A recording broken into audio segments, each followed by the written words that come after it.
बहुत समय पहले एक गांव में पानी की समस्या हो गई थी। यह समस्या हमारे गांव में फैल गई थी।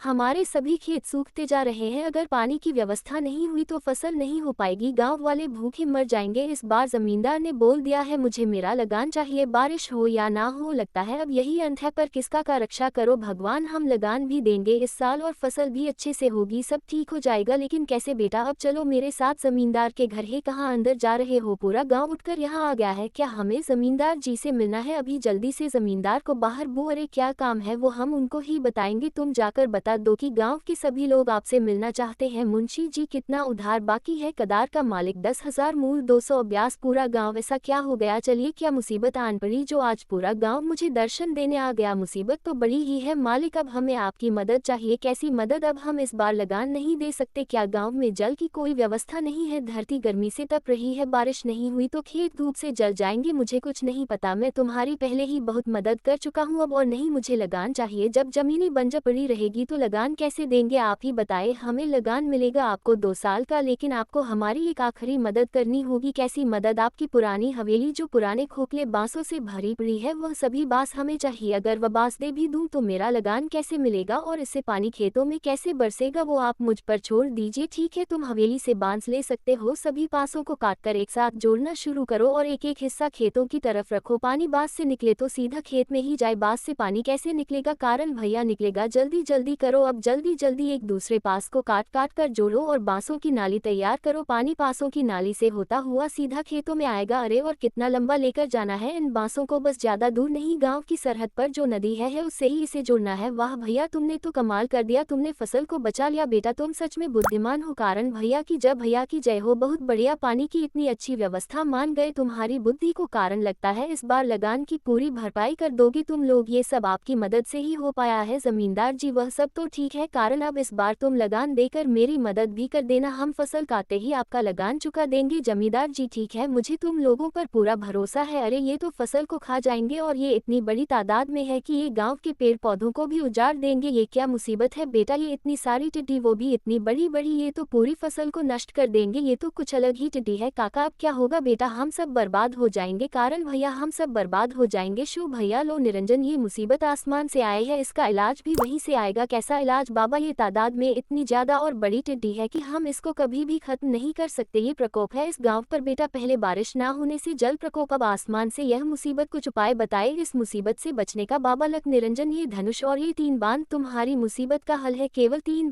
बांध खत्म होते ही यह धनुष वापस अपनी जगह पे चला जाएगा। जाओ बचा लो अपना गाँव। बेटा तुम ही हो जो इस बार भी इस धनुष को चलाकर इस डर को खत्म कर सकते हो। हमें आप पर पूरा भरोसा है भैया, आप ही कर सकते हो। तुम लोगों ने पानी की समस्या से लड़कर फसल तो पैदा कर दी, लेकिन अब गांव के सामने यह नई चुनौती आ गई है जो पूरे गांव से हरियाली को खत्म कर देगी। पेड़ पौधे सब नष्ट हो जाएंगे। आप डरिए मत जमींदार जी, कुछ गलत नहीं होगा। ये धनुष और 3 बाणों से तुम इन लाखों टिड्डियों को खत्म कर पाओगे। ये तो चमत्कार कर दिया तूने, कारण सबको एक ही बाण से मार दिया। ये शु भैया ने कमाल कर दिया। जल्दी करो शंभू, इससे पहले कि हम भगवान को प्यारे हो जाए। खत्म करो इसे भी जल्दी बेटा जल्दी। अरे ये क्या हुआ? वो तो बच गया भैया, टिड्डी तो बच गया। अब एक ही बाण बचा है आखिरी, अगर यह बाण भी चूक गया तो पूरा गाँव आज ही खत्म हो जाएगा। हमें बशा भैया की जय हो। कारण भैया हीरो है हमारे, तुम साहसी बुद्धिमान।